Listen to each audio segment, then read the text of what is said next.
Hello everyone, welcome back to Almighty Blues FC, a fan channel for all to see.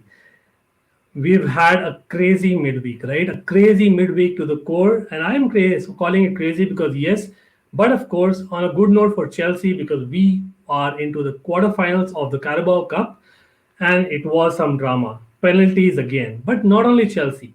Apart from Chelsea, believe it or not, there were basically I think three other matches where there were penalty shootouts, and totally out of like 8 matches, 4 matches went into penalty shootouts, and I think in the quarterfinals again, apart from I think Sunderland, there is no one from the below division. I think it's all Premiership, so it will be interesting. The next round of the Carabao Cup. We did, by the way, review the game as well. You can check out in the description below. The link is there for everyone to see. And as I mentioned, that I hope anyone watching has already smashed that like button as well as subscribe to the channel. It definitely helps us grow and encourages us to bring a lot more interesting content to you all, right? And press the bell notification icon because you will be able to join us live just like now and if we upload any videos. So that's something that we are really looking for, and it's your love which has got us till here. So let that continue. And yes, do share the link so that we have more people joining the stream, a very special stream. But as I was continuing about the crazy midweek, definitely I have to highlight that result of Bayern Munich. Bayern Munich lost 5-0. Yes, you're hearing it right. For people who don't know, 5-0. It was against Borussia Mönchengladbach, not a as in bogey side, so as to speak, but yeah, as in definitely hats off to them. It was DFB Pokal, but still, Bayern Munich were beaten final. It doesn't happen every day. And Barcelona, how can we not mention that Barcelona losing to Rayo with Falcao, yes, ex-Chelsea man Falcao scoring, and that resulted in Ronald Koeman getting the sack. Unfortunately for him, but I think a lot of Barca fans will probably be happy, is what I can say. But most importantly, the breaking news: Ole Gunnar Solskjaer, yes, he is still Manchester United manager. I don't know. Even as an opposition fan, I'm not able to get it. But again, that is Manchester United for you. Again, no pun intended. But I'm sure, like many people, are still wondering how is he still Manchester United manager. But there's a lot of talk happening. West Ham United potentially being taken over and whatnot. But before anything, we had to discuss the big game for Chelsea this weekend, and that is Newcastle versus Chelsea. So stay tuned till the end because it's not just that, we will be covering a lot of other games as well from the Premiership. And the more people we have, the more discussions we get and more information that we'll share. And for this Newcastle game, I had to get on my favorite Newcastle fan out there, and that's got to be Adam Pearson. Adam, welcome to the stream, mate. Welcome to Almighty Blues FC. How are you doing? I'm doing fine, thank you. Appreciate your high praise of me. But yes, I'm looking forward to this game on Saturday. It's going to be a great game of football. Newcastle haven't won all season long, but Chelsea do have a bad record in James's Park. So we see how things go. Definitely an interesting game. But I appreciate having me on, mate. Thank you for the offer. No, absolutely. I mean, it's our pleasure. Adam, a great channel that he has, and of course, we have to congratulate him because he recently crossed 11,000 subscribers. So, Adam, hats off to you. Definitely, a lot of hard work there and a lot of entertainment in your channel, right? I always love it, and keep going, mate. But I have to ask you one quick question before really we get into nitty gritty of things, right?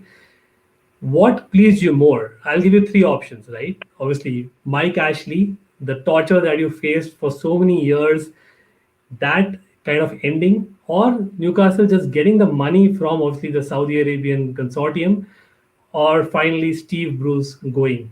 Which kind of is the most pleasing for you? Well, it has to be a mixture between Mike Ashley and getting the money. I mean, Mike Ashley going is the most important part because the club wasn't progressing under him. We could have got any new owner as long as they wanted to progress with the club. It would have been an improvement. But the fact that it's the Saudis, the fact that they are the richest team in world football, I mean, the money they got is just stupid. So I've got to celebrate that as well. But for me, Steve Bruce is the least of the three because it doesn't matter who's in charge. I mean, you can just get any manager. So yeah, that wasn't too much, but just having the money now is just amazing. Feel like you just feel great to support this team once again. Yeah, great answer there, definitely. But as I say that, let me actually welcome the second panel member, and it had to be obviously a Chelsea community person, someone in the Chelsea family. And unfortunately, Brittany, who was supposed to come, has not been feeling well in the last hour. So obviously, Almighty Blues FC believes that she should take care, and obviously we respect her opinion and views always, and she's welcome anytime. And I'm sure viewers also would like to hear from her. So we have Shrey here from Premier League Arena. Shrey, really glad to have you and cannot thank you enough to agree to come on short notice. Of course, Shrey has been on Almighty Blues FC previously, and we love his opinion as well. Shrey, how are you doing, brother? I'm very good, and at the moment, the Premier League action has been really enticing for the last some weeks, and I cover all of that. And at the moment, I'm very excited to cover the video today, and I can never say no to Ankit, brother. And whenever the video comes, I'm always ready to come here. Fantastic, fantastic. And of course, Shrey, again, he had a channel called Bala Bol, and he is, rebranded just like we did a few weeks back. I think it's called PL Arena, like you can see. So definitely give him a subscribe and watch as well. Shrey knows his stuff, bottom line. Like that's what I would say. Like anything that I have a doubt, where any tactic or any kind of information about Chelsea or football in general, Shrey is the go-to man for me. That is what happened today as well. Great to have you. But yes, we have spoken about just the little bits of pieces. But as I say that, let me actually welcome a couple of people in the chat, and of course, we have a couple of people here. Big up to you to join, and definitely we are looking forward to a great conversation here. Of course, stick on to the end because it's not just Newcastle Chelsea. We will be discussing a lot more around it, a lot of news that we are talking about or hearing about in today's day and age. And always supporting the stream. Big up to you, and I hope you're looking forward to the games and the chat and Chelsea perspective as well. Again, a great channel. Hopefully, we have a great conversation from the chat as well, and we would like the chat to be involved, right? So, gents, I think it's time. Do you think we should get into the first section? Okay. Yeah.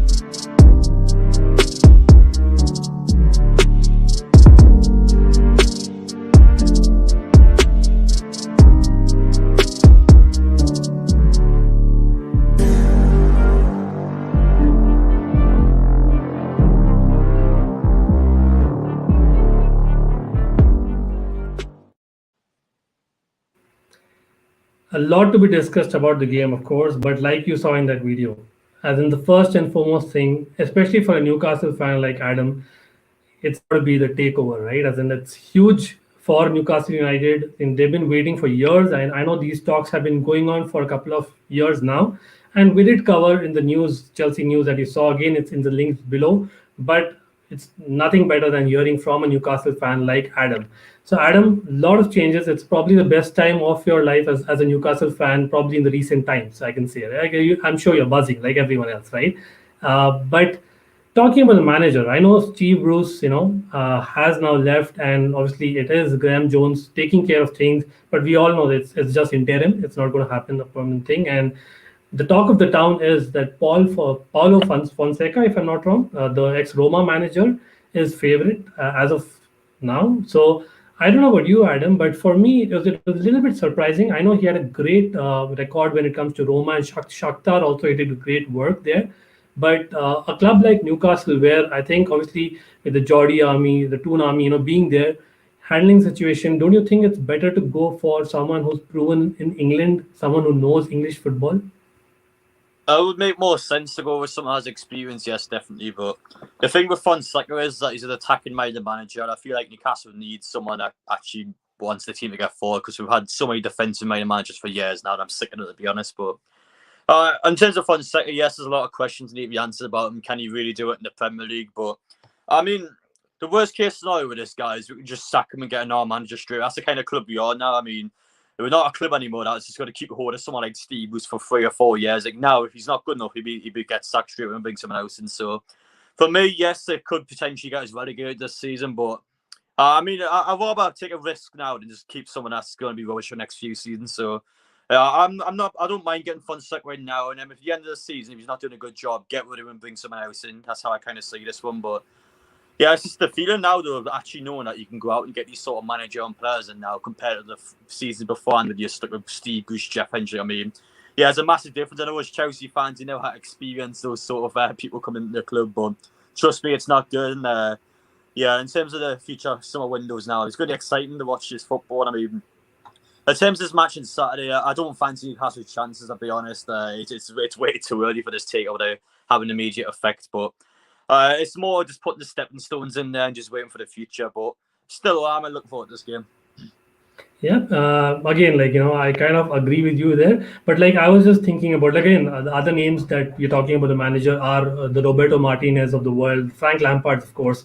For me, I know when it comes to Roberto Martinez, for example, he's not going to achieve anything with Belgium. He's not been able to get anything with that golden generation of Belgium. So I don't think it'll improve from here. So I think club football kind of suited him, as in that's my opinion again, with him, especially with Swansea, the kind of football you're talking about, Roberto Martinez would probably bring you that. Even at Wigan, I know Wigan got relegated, but he won them the cup. So I think that is something that Roberto Martinez has compared to a Fonseca. Lampard, on the other hand, if I can say again, Shrey, I don't know about you, but for me, it'll be like a deja vu for Lampard.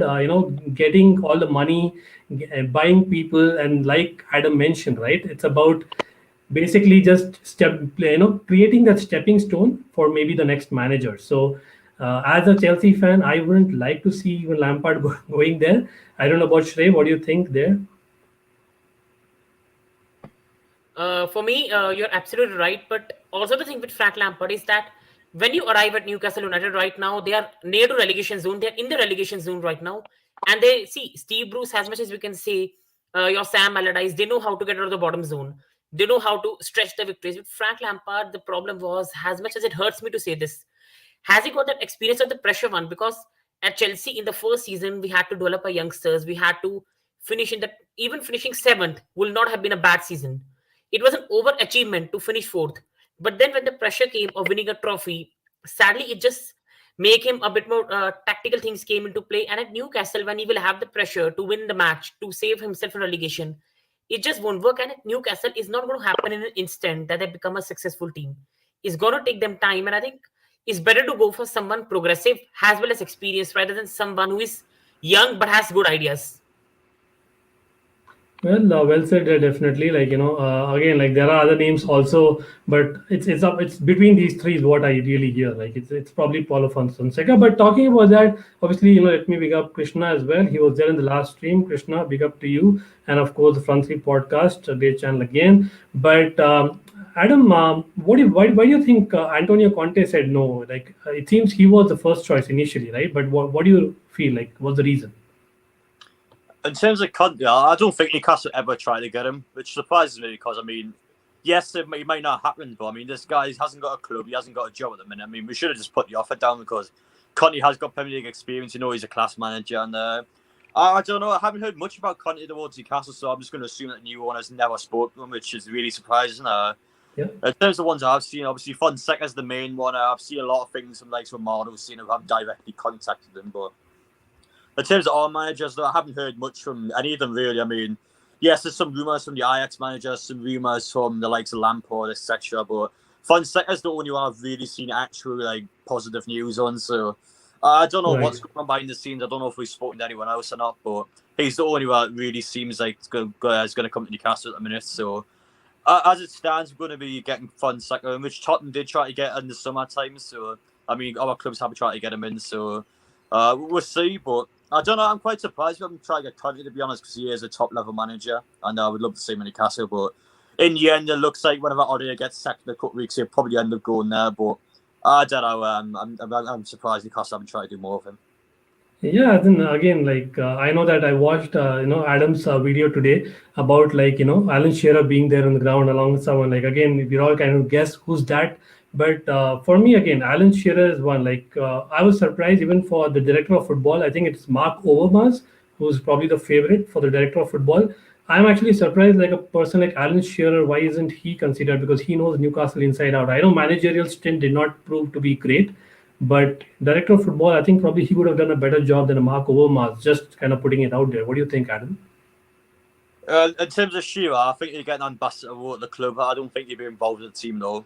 In terms of an ambassador role, he would probably do things like he would just speak to the players. He would go across the world and just obviously represent Newcastle United abroad. But in terms of director of football, the only problem with Shearer is he has no experience in terms of actually understanding players in the game. He just knows Newcastle United like the back of his hand. But with someone like Mark Overmars or as anyone really, Lewis Campos, all these available directors of football, they actually have experience in the game in terms of how to manage players, in terms of how they progress players. So for me, Shearer probably wouldn't be the best role for the director of football. I would definitely give him a role at the club, but instead of the director of football, I would leave to someone that actually has been a director before. I don't think you should be getting new directors in at this current time. Yes, like, again, we hear from Just Viola that we are hearing more manager news from Manchester United than Newcastle United. And we'll come there. And that is probably the reason why the Newcastle manager news has kind of, tapered off in the last couple of days because of obviously, huge movements in the managerial space. It's literally a musical chairs of managers. That's going to happen, like Adam mentioned as well, right? So I'll come to you, Shrey. In terms of Manchester United, I know that we're talking in Newcastle here and, of course, takeovers. But we cannot leave Manchester United out of the picture because of the manager situation being so related and what happens at Newcastle. So Ten Hag is one, for example, that was kind of tipped to be the Newcastle manager, like Adam said. But again, he is doing a brilliant job at Ajax. So I don't know. And Barcelona, on the other hand, great for Xavi to actually go back to his beloved club. But we all know how it ends, right? As in Pirlo, Lampard, Shearer for Newcastle. Like those are things which, as in, it's not really worked in recent times. As in, I don't remember a single club really where it's really worked, where a club legend has gone, it worked. I know Barcelona is different. But in terms of United, like coming back to United, I know Rishabh is a United fan who's in the chat as well. Again, Conte to United, supposedly he's the favorite if Ole, kind of goes. But I don't know, like coming back to Conte, like, do you see Conte as a fit? Because for me, it's calling implosion, right? And that's what Conte is after 2 years. Conte is not a good fit for United. He was never, because if you remember the Juventus score under him, the midfield was mostly of Marquisio, Khedira and Pogba. Now at Chelsea, he used to have Matic and Kante in a 3-4-3, and then he used to have Fabregas on the bench. So Matic used to sit above the defense, and Kante used to run around, win the ball back, and used to put a lot of effort. Now they've got Pogba, who is more of a person who you cannot ask to do defensive duties. Pogba's part is to create for the team. Then you've got Van de Beek, who is a very good player in possession, but he's not a sitter. Then you've got McTominay, who is more of a box-to-box. Then you've got Fred, who I'm sorry, but I don't know what his role is in the team. And then really, you look at their academy, Garner, Mujabri, no one from them has impressed in so much that they can take the part in the team. So which midfielder is going to play? 3-4-3 formation requires a sitter and a midfielder that can play box-to-box. Now, Pogba for me is not a box-to-box, and sadly, who is a sitter in the team, who is a DM. And it's ready for an implosion because he will ask Ronaldo and everyone to press, work harder, and it's not going to work for them. It's just going to implode. Yeah, I kind of agree there. I just wanted you to second that just to be sure. But again, a lot of names there, like Prasanna says, Conte does well in the league, but is so poor in Europe. Records speak for itself. And Newcastle also definitely are, targeting getting to Europe. Like obviously not immediately, but again, like people in the chat, like we have put in a poll. So do take the poll, because we would like to know who's the kind of best fit for Newcastle, or who's going to be likely manager for Newcastle, because their aspirations are clear. And of course, big up to Miss Melina to join again, a great channel at that. Thanks for coming on. But yeah, as in a lot of talk around United. But I'll put a question related to United to Adam as well, because I think in a way you can say it's related because of the managerial talk. Now, Pochettino is again one person, Adam, that has been told that okay, he can probably be sacked if things don't go well at PSG in the next month or so. And that is when Ole Gunnar Solskjaer, coming the international break, may be sacked. But meanwhile, I think Sir Alex Ferguson apparently has told that, he wants Ole to get more time. Like this is probably the last time. So do you think like a figure like Alex Ferguson coming in and talking about it, just like say a Shearer maybe tells in Newcastle, these are things which probably, get kind of stuck in between. And that's the reason why clubs like Newcastle, Manchester United, historical clubs, are not able to kind of go over the line and take a call quickly? That's quite an interesting way of putting it. In terms of Newcastle, I mean, the next manager, it doesn't really matter what people think, LeicesterSouthampton. I think, I mean, the owners had the final say. The PIF are being involved with the money, they'll be funding the club. And I mean, in terms of bringing a manager in, we just need someone in that can sort this team out at the minute. It's not about getting these world-class managers in straight away. I mean, yes, of course, you eventually Newcastle do want to push on and be a European club, but at the minute it's laying the foundations. We are 19th in the table.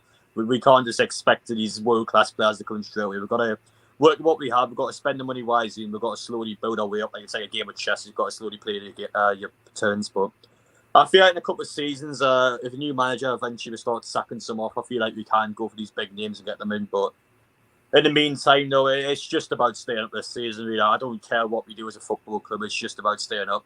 We're 19th in the table. We haven't won all season long. That's the most important part, getting wins on the board and staying up.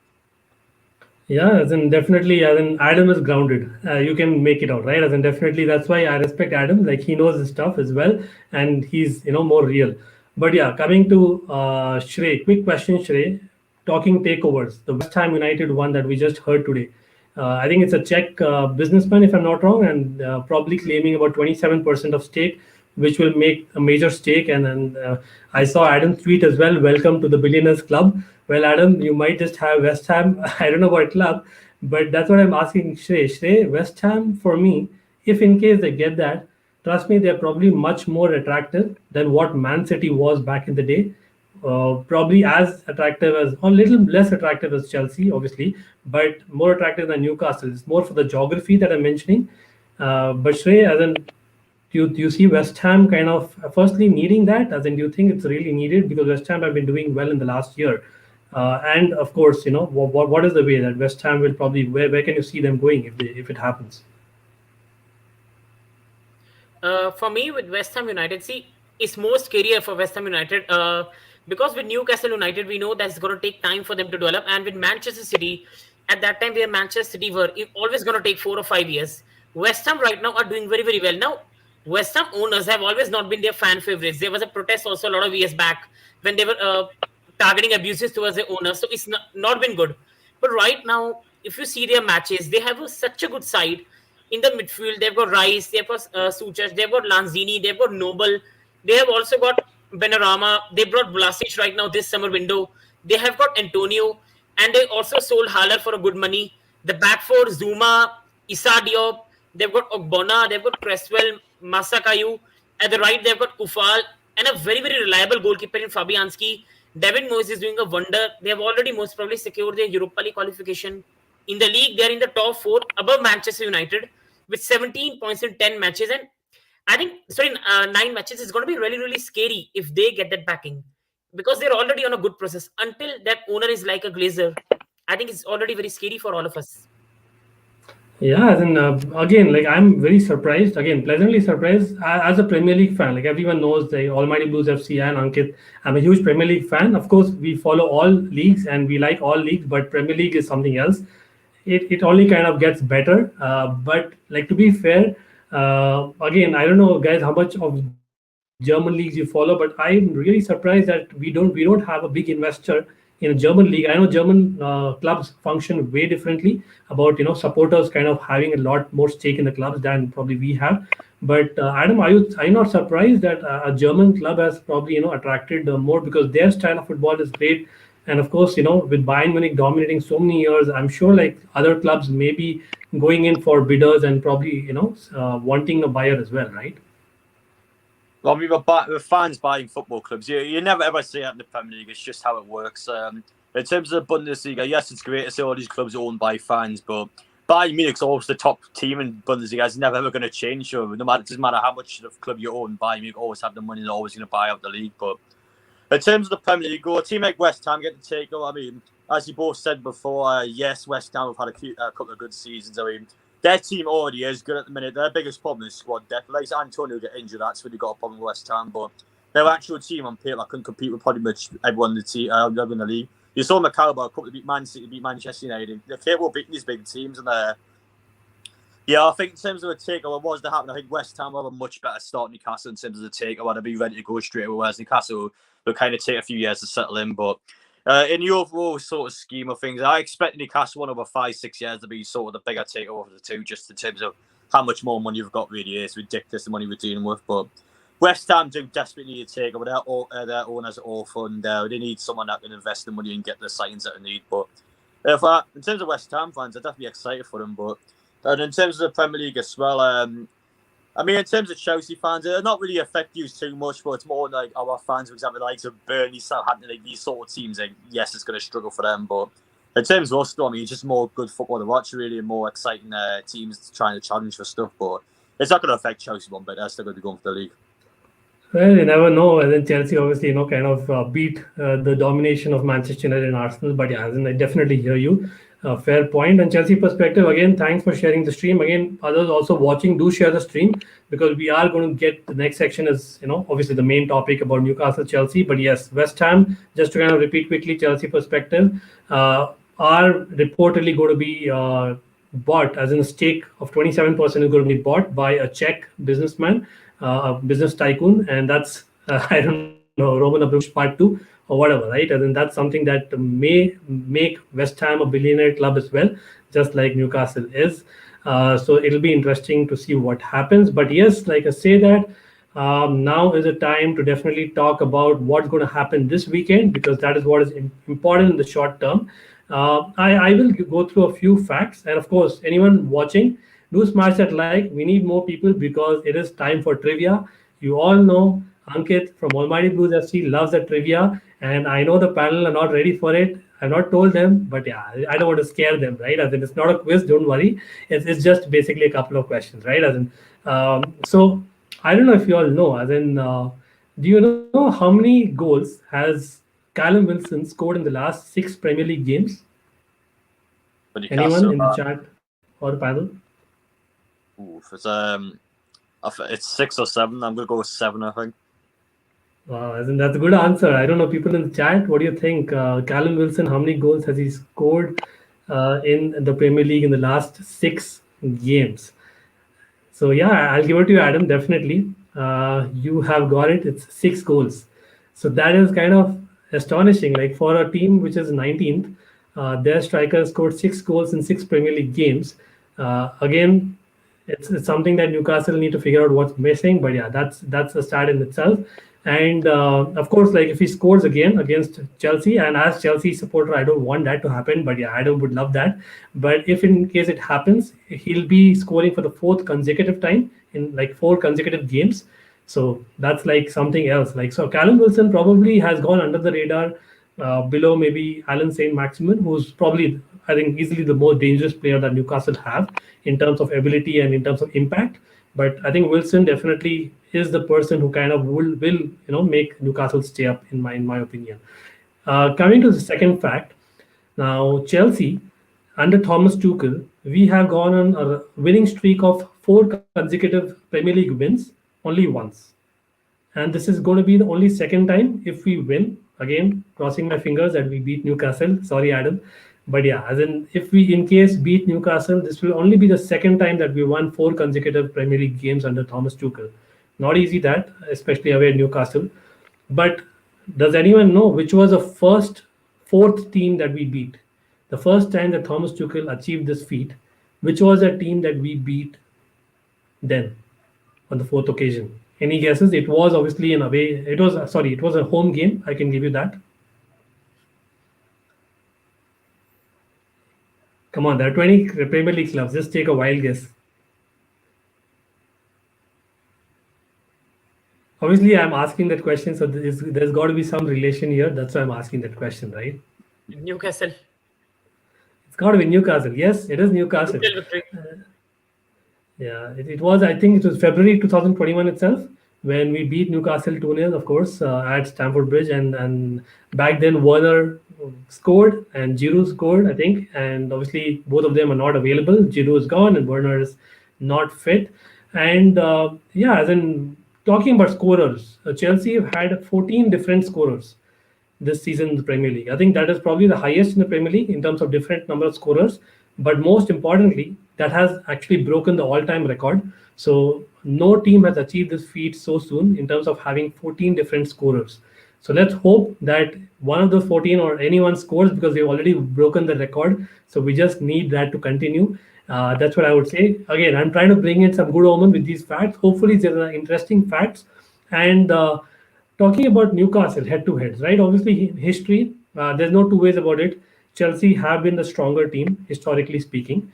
But in terms of away game for Chelsea, and Adam kind of touched upon it earlier as well, we don't have a great record. I think Newcastle have won at St. James's Park 12 games, and we have just won 8. So I don't know, like there's something got to give there, which I'm hoping again that for Chelsea's sake, we have that good record that we've got recently, because contrary to earlier years under Mourinho, I remember the Mourinho, Newcastle was a bogey team. Like this guy, I don't think he's even beaten Newcastle ever. But more recently, obviously, it's been better. So we have obviously won that recent game that I mentioned about, and another game I think a couple of years ago. But in between, Newcastle beat us 1-0, and we all remember as Chelsea fans, can't forget that. I'm sure you guys know who scored that one goal that Newcastle won, the last minute winner. Who got that?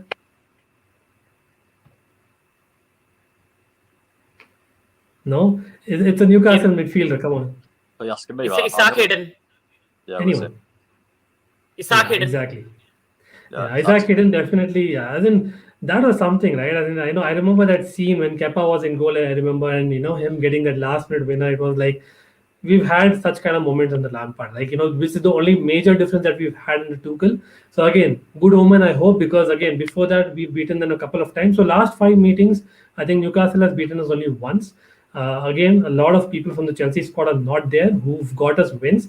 But one man who I think previously we covered in previous stream against Tottenham was Marcus Alonso. Again, Newcastle also, he's done well. Again, we'll come to the team news. Not sure if he's going to start, but yeah, as in he's had a couple of good performances against Newcastle. But yeah, as in a lot of stats and facts there.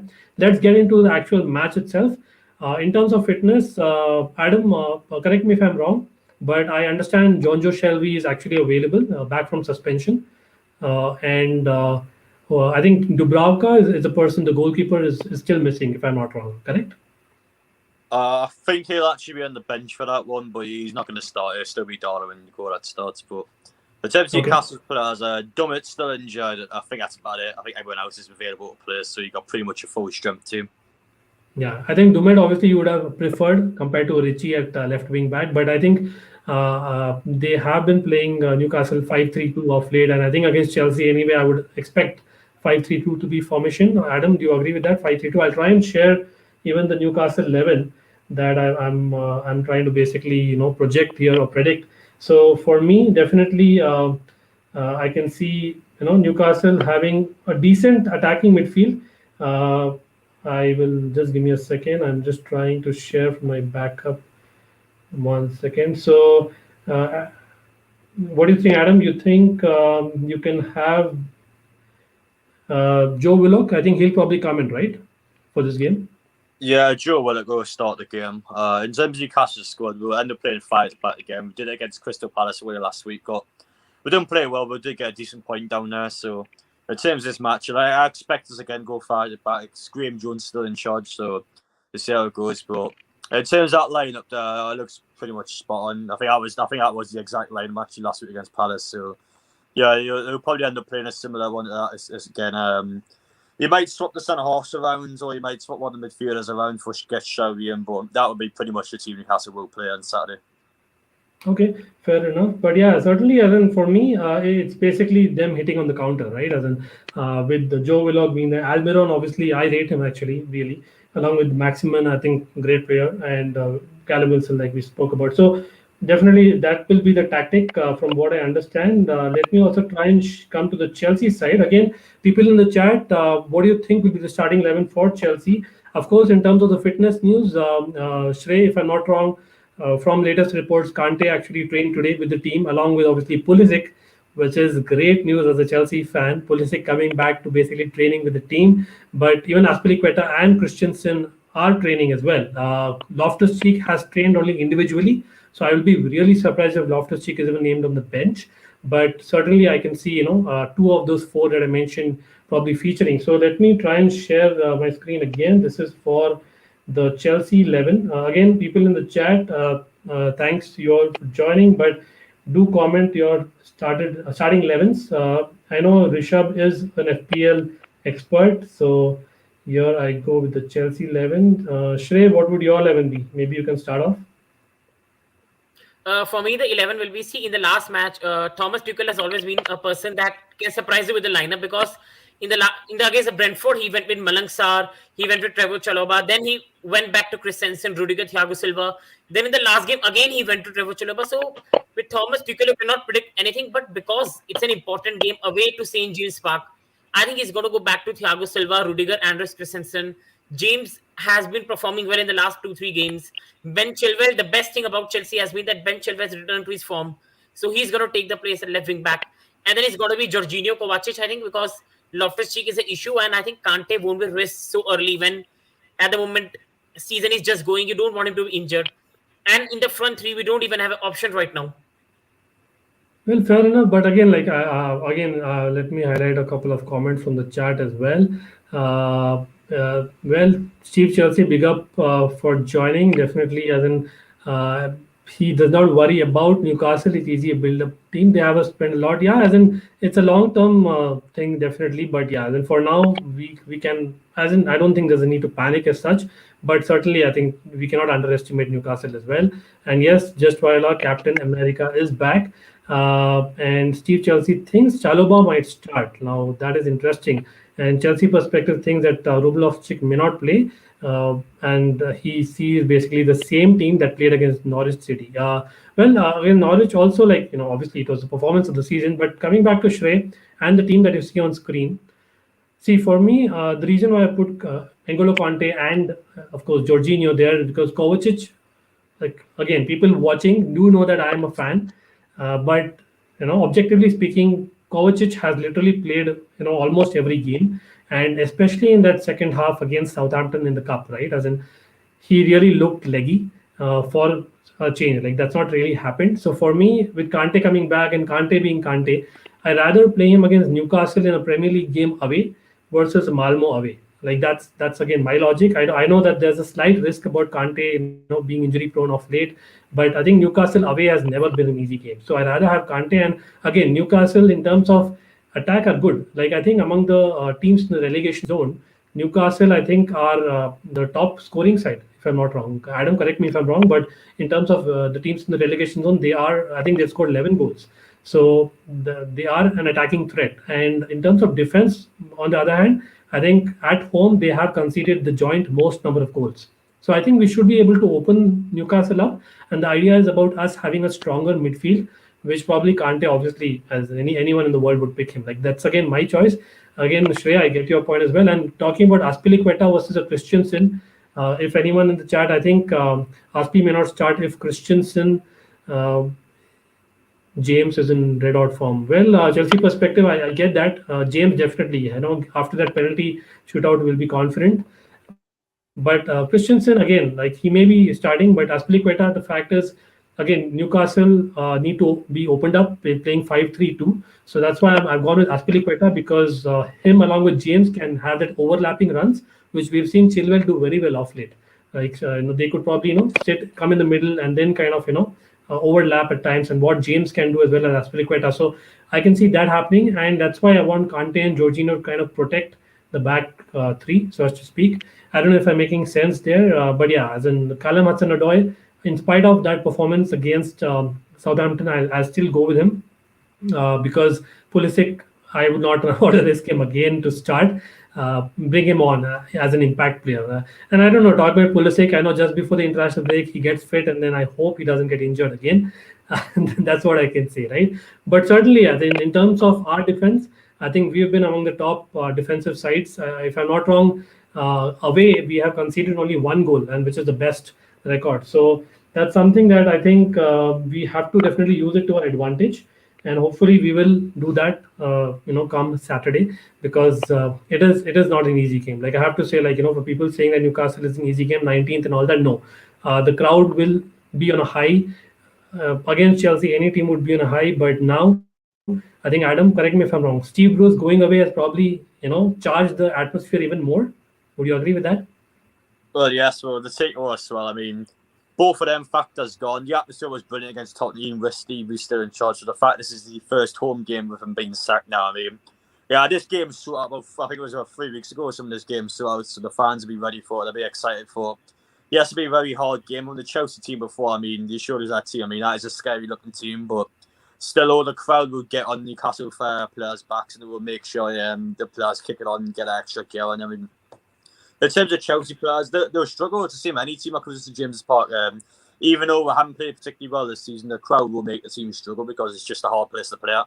But it depends how Newcastle play in this game. We've got to be ready first 10, 15 minutes. If we concede straight away, the atmosphere will die down, and then Chelsea will control the game. But if Chelsea struggle to score, Newcastle can keep it tight at the back for the first probably 20, 30 minutes, and we've got a real chance of winning the game, but it just depends how we start. We don't start well this season, and that's why we've lost so many times, because the defence can't defend. We've not kept a single clean sheet this season, and I mean, there's a reason why we've got the second worst defence in the league. The defence is awful, so we've got to be ready, we've got to go for it, and we've just got to play well. It's as simple as that. We've got to start well, and that's our only real chance against Chelsea, because they will be a team that will be looking to score 3-4 goals. Yeah, absolutely. Like, again, coming after that Norwich game and of course that penalty shootout, which kind of, we are on the up, but Newcastle haven't had a midweek game, right? That's another point. And plus, Chelsea on the other hand, although it's away at Newcastle, which is tough, we have got 10 points out of 12 points. So again, something's got to give here. So that's all the more reason why it's a really interesting game, apart from obviously the Newcastle situation that we all know that Newcastle are in. But yeah, there's a lot of talking points there. And of course, I hope the predicted 11s come out right. And for you FPL managers out there, trust me and trust the panel here. They know their stuff. So go with that. And, you'll probably get a lot of points. And we'll come to the predictions later on. Before that, I would like to, come back to basically some news, because a lot of news has been flying around regarding transfers, of course, right? As in a lot of transfer talk that is happening. I know January is still far, and January is not something that we really depend on. But Newcastle, probably for them, it's the biggest window in years together. I can say, there'll be a lot of changes. So Adam, I'll start with you. Let's talk about outgoings first, because I know that you covered a video on your channel, and I watched that brilliant video again. But Jamal Lascelles, right? And this guy was literally linked with Chelsea every window. I know Frank Lampard also liked him. I don't know why. At that point in time, I was surprised myself. But I don't know what's gone wrong with him. Like, why has he deteriorated? Because he was at one point in time one of the upcoming defenders in England, right?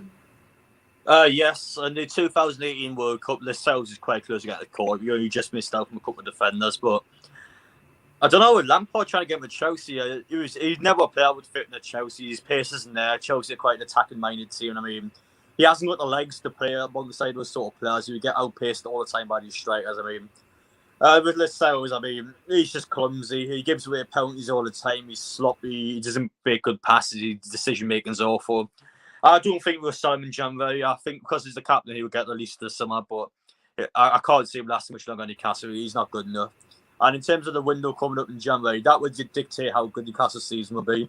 As if we make the correct signs in January, we'll stay up, because it's just by there's terrible teams in this league, so we'll be able to at least be able to be free of them. But if we don't make the correct signs in January, we'll probably get relegated, to be honest, because I mean, we've already had 4 points in 9 games or something this season, which is just embarrassing. It's crazy. It's crazy. Sorry. You haven't won a game. You had Burnley and Norwich haven't won a game yet either. It's just crazy saying that, but yeah, Newcastle need to make sure we get about probably between 10 to 15 points in the January window, and afterwards we'll make the correct signs, we'll be able to stay up. But it depends, though. We need to spend the money in January. We need to get some of these players in, because the team at the minute is it's got its heads just above the water. It's a very worrying time for those players.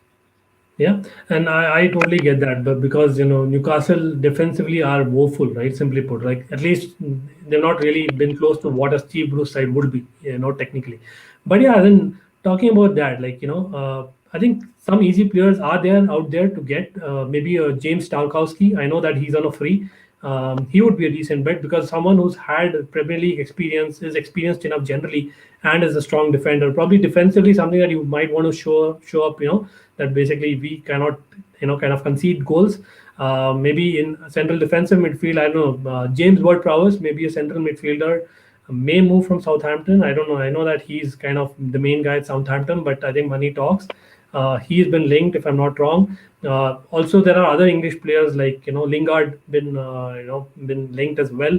But I think for me again, it's more about shoring up the midfield and the defense. Adam, correct me if I'm wrong, but would you agree with that? Because I don't think goal scoring is an issue, but it's not as much an issue as midfield and defense, right? Well, yeah, just look at the stats in the Premier League. It just proves everything. Newcastle were the highest scoring teams, but we conceded the second most amount of goals. So just answer the question for you there, mate. Yeah, because I think again, just Viola in the chat mentioned about Hazard. Like Hazard has been linked today. ESPN has gone on record saying that Newcastle and Chelsea want Eden Hazard.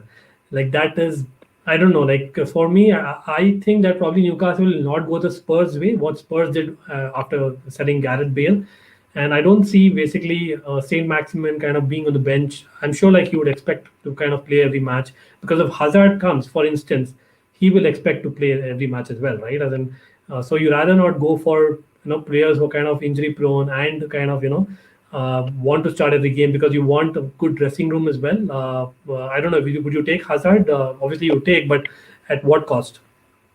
Well, I'll definitely take Hazard, but the thing with Saint-Maximin is he's 2-footed, so you could play Saint-Maximin on the right hand side and have Hazard on the left. But I mean, it's just mental. That's the thing when Newcastle now. You look at ESPN and they've got these mental reports saying that Newcastle are trying to get Hazard. I mean, yes, he was a world class player when he's at Chelsea, but I don't even think he'll fit Chelsea that well anymore, to be honest. I don't know what it is with Real Madrid, but he's clearly overweight now. He's clearly just out of it now. I mean, yes, I would love to see him back in the Premier League because he was class to watch, but I just think he's finished now, to be honest. I don't feel like he has much of a stay in the Premier League anymore for Newcastle or Chelsea or anyone even.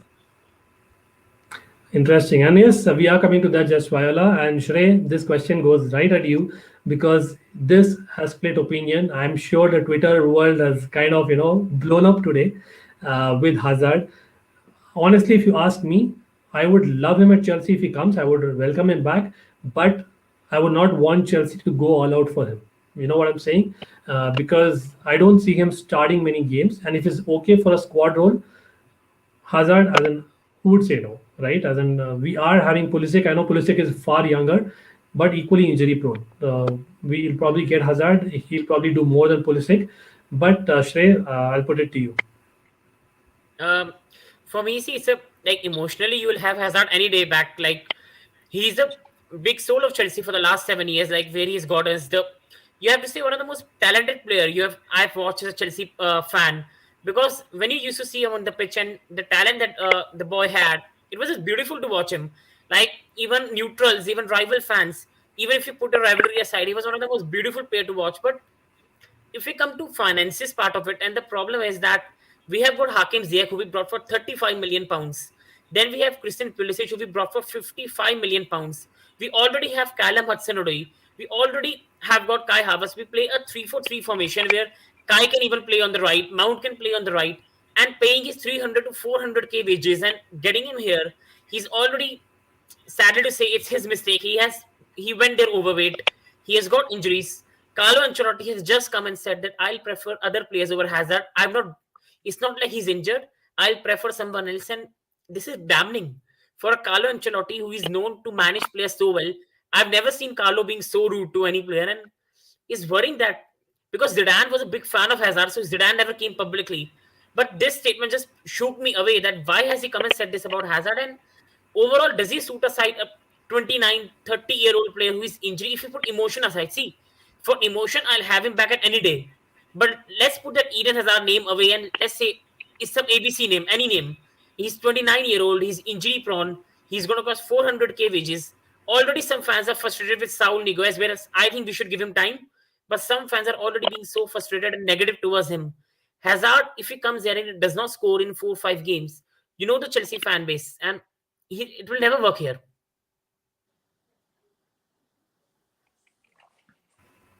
Interesting. Yes. So I think definitely, as in Chelsea perspective, also thinks that it won't happen. Again, we never know. Never say never, like they say, right? But yeah, then sticking to Shrey, because another news which has come quickly is basically Thiago Silva. Now I know already contract talks have been ongoing forever between Rudiger and the club, Christensen and the club. But Thiago Silva supposedly emotionally wanting to return to Fluminense, if I'm not wrong, where he kind of started or made his name really. surprising because I think we all know Thiago Silva and his family love Chelsea, adore Chelsea. Of course, they would love their original club as well, but he is fit enough to play another year, right? So you rather have Thiago Silva. I think probably between Thiago Silva, Christensen, and Rudiger, Christensen is definitely most likely to stay because of his age, of course, and his development. Really 95%, not 100%. And Rudiger and Thiago Silva, maybe one of the two will stay. Is what it seems like most likely at this point in time. Unfortunately, and that's how it's most seeming. Hopefully, all three stay. But compared to them kind of going away, would you want a Delict or a Kunde, or maybe if you have to pick just one, whom would you pick? I think the emergence of Trevor Chalobah has been something that's removed a big headache in front of Chelsea board because, see, Thiago Silva going is going to hurt everyone. See, if you ask me, I want him to stay. I think 100% Chelsea fans want him to stay, and he is fit right now to play. He's showing a level where sometimes it's not important to have a pace. It's important to have a defensive awareness where I have to be, which position I have to be. But the problem with Thiago Silva is that if his heart is set to go towards his hometown, you cannot blame him. Like, he's on the last legs of his career, 2 years, 3 years max, and he wants to go there. But the thing is that, do I want him to stay? 110%. I and every Chelsea fan would want him to stay. But is it a disaster that will he leave? No. We have got Andres Christensen. Cesar Azpilicueta can debutize as at back three. Trevor Chalobah can be there. We have been linked with Jules Koundé. Still, we are not sure is Rudiger going to stay or not. And with Rudiger is there, we have got Andres Christensen, Cesar Azpilicueta, Trevor Chalobah. Even we have got some loanies who are really impressing up there. We are after Jules Koundé. I think it's not going to hurt us in the way because Chelsea, Trevor Chalobah's appearance has just banished anything.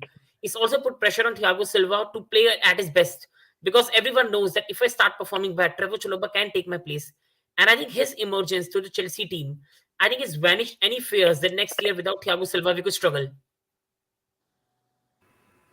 Very well, sir. Definitely. Like, again, let's see what happens. It's really an interesting topic. Like, I know a lot of talk on Twitter, but again, like I think it was basically Patrick and a couple of people that I know of.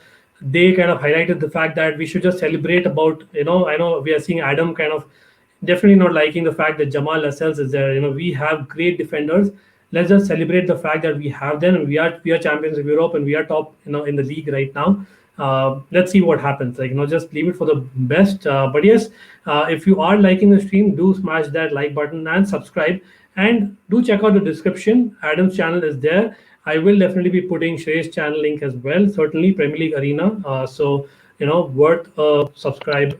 Definitely, like all three channels, like I would say easily. And of course, there are a few people in the chat as well who have channels of their own. I hope, you guys love the content. But yes, Newcastle Chelsea, we have spoken about the team, we have spoken about the form.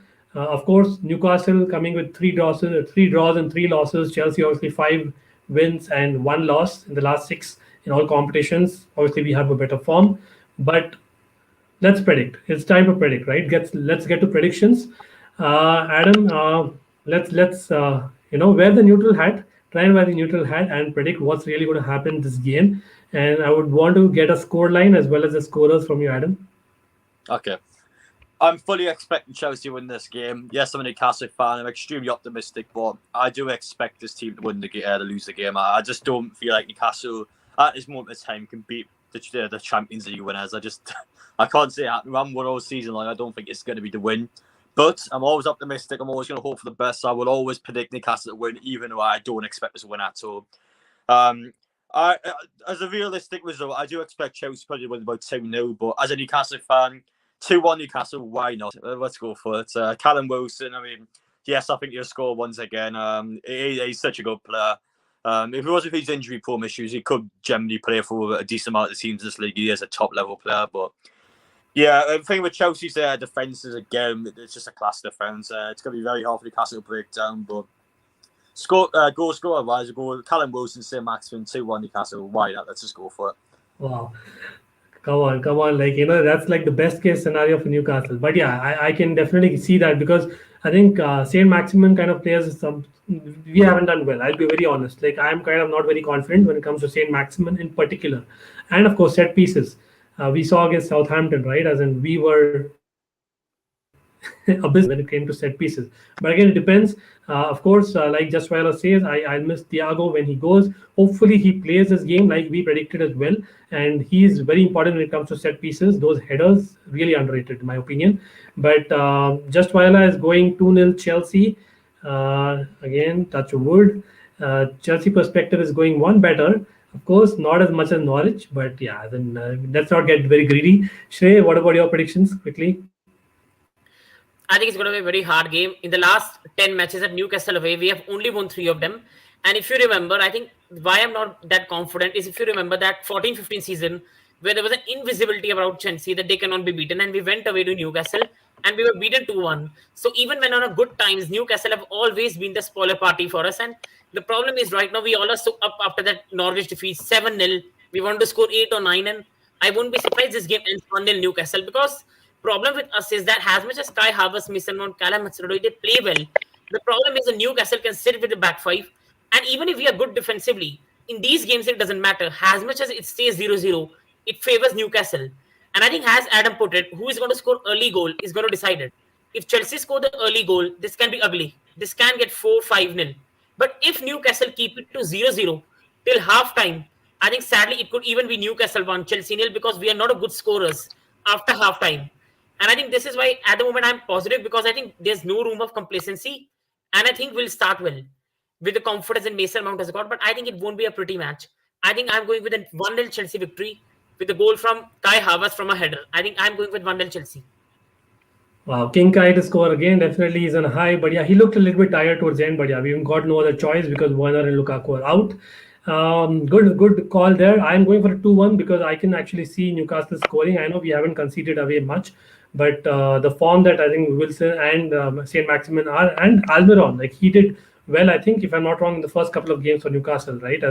So I can definitely see them doing well. And Joe Willock, like he's someone who's he saved Newcastle last season, like honestly speaking, right? And he's not really turned up this season. So who knows, ex-Arsenal person. So you never know if he turns up. But yeah, 2-1 with maybe Joe Willock, getting a goal. And I'll go with maybe Mason Mount getting another goal.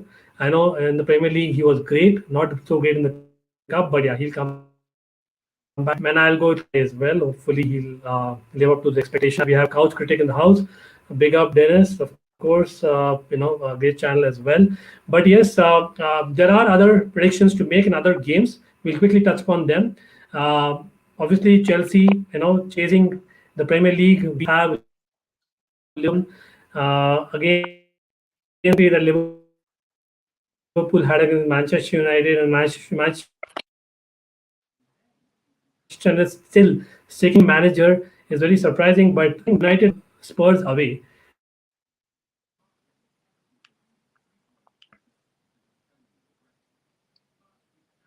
Is he still here? The two show is still here.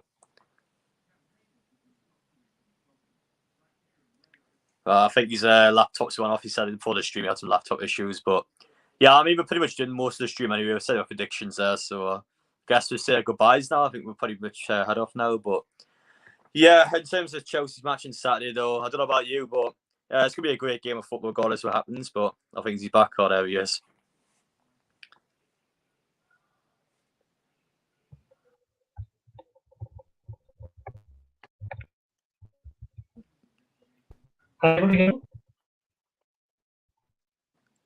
Just about here, yeah. I think there's a technical issue because of which there are two of me. Put in my earphones. Yeah, are you able to hear me now? Yeah, I can hear you now, yeah. Sorry about that. There has been a technical issue. Sorry about that. Yeah, just ready. Just about. So yeah, talking about basically the Liverpool game, right? As in again, Liverpool on paper have an easy game. Manchester United game is what we were talking about. But let's quickly Manchester United prediction. So Adam, what is your prediction for that?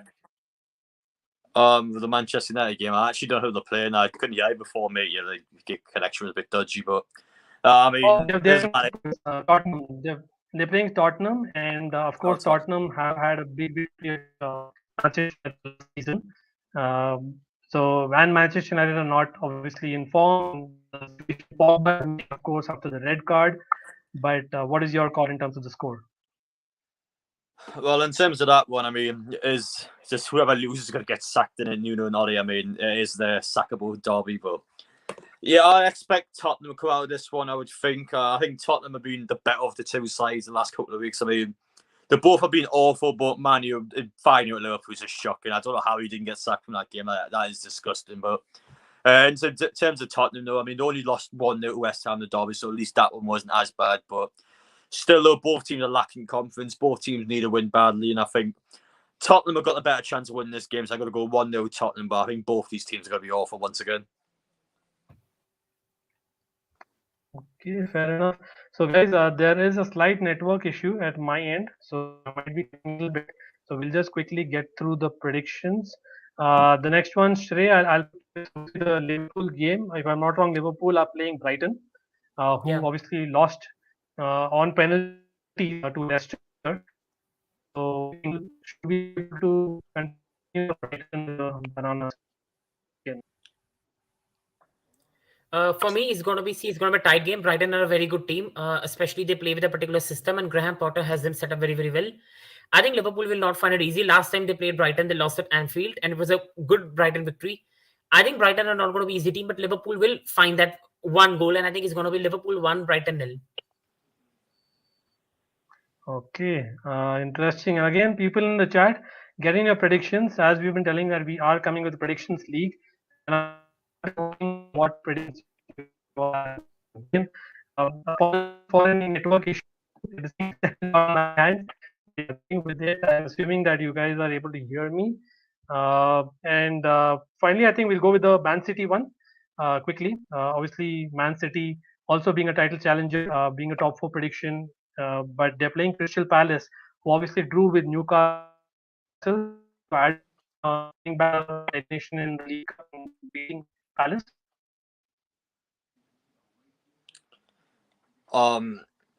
He's speaking to me there enough, but in terms of Brighton, I mean, we've got to keep an eye on Brighton because with Newcastle playing down there next week, so yes, that match is going to be a good insight of how well they're going to play against Newcastle next week because Brighton they had a really good start, but they started to dip off that ManCity result.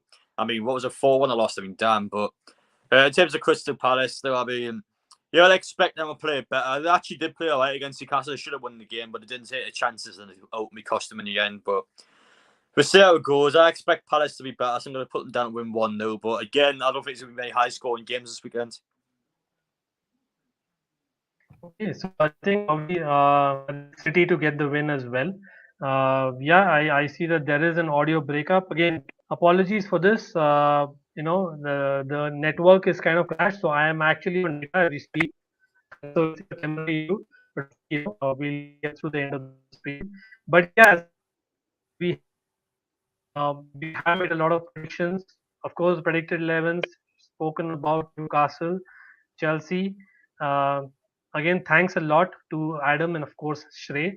I will give the platform finally to Adam. Adam, please add and please plug in your channel, of course, and any final words that you have to share, please go ahead, mate. Well, I appreciate having me on. Don't worry about connection issues. I mean, everyone's had these sort of issues on the internet. I mean, especially during COVID. I mean, happens to the best of us, mate, so don't worry about that. But no, I appreciate it. I had a good time on here. I mean, again, going to be a good match on Saturday against Chelsea. But in terms of my channel, though, I just do Newcastle vlogs all the time. I go to every single home and away match. I go to all these games. So, yeah, I get to see this team firsthand. So that's the sort of thing you enjoy. Make sure I head over, especially for the Saturday's game, especially with Chelsea fans. But no, I do appreciate the support from everyone involved, and I do appreciate being asked to go on these sort of channels. So thank you so much. Keep up the good work, mate. And again, pleasure to speak to both of you.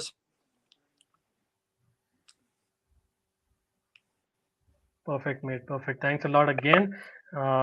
Big up to you for that. And of course, Shrey, again, can't thank you enough, Shrey, coming on a short notice. Brittany, unfortunately, has been unwell. Hopefully, she gets well very soon, guys.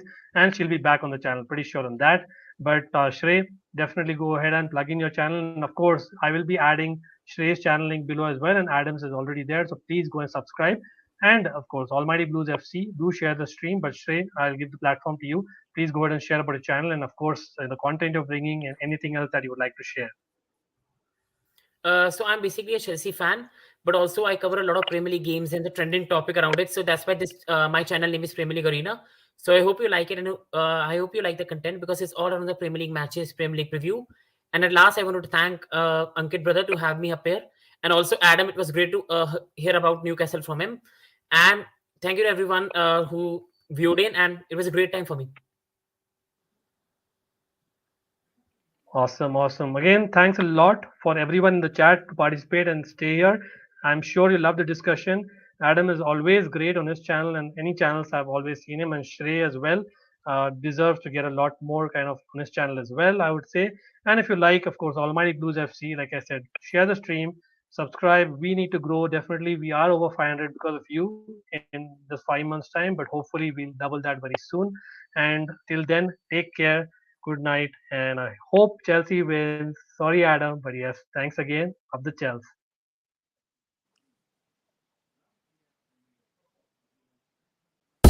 Thank you.